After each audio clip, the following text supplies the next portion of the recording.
আসসালামু আলাইকুম। এই মুরুব্বি তারাবি নামাজ পড়ে মসজিদ থেকে বের হয়ে যাওয়ার সময় হাত থেকে মোবাইলটা পড়ে যায় এবং পড়ে যাওয়ার পরেই ডিসপ্লেতে আর কোনো আলো আসছে না। তো আমরা দেখলাম যে ডিসপ্লেটি ভালো আছে, শুধু আলো নেই, ভিতরে গ্রাফিক্স আছে। তাই ফোনটি খুলে ফেললাম। চলুন দেখি কিভাবে এটি ঠিক করা যায়।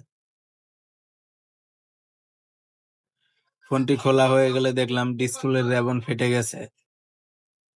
আমি চেক দিয়ে দেখলাম ডিসপ্লের অ্যানোড লাইনে কানেকশনটা আছে আর ক্যাথোডের কানেকশনটা মিস হয়ে গেছে। আমার কাছে সেম মডেলের একটি ডিসপ্লে ছিল, তাই আমি সেটা খুলে নিয়ে দেখলাম যে ক্যাথোড লাইনটা কোন পিন থেকে এসেছে।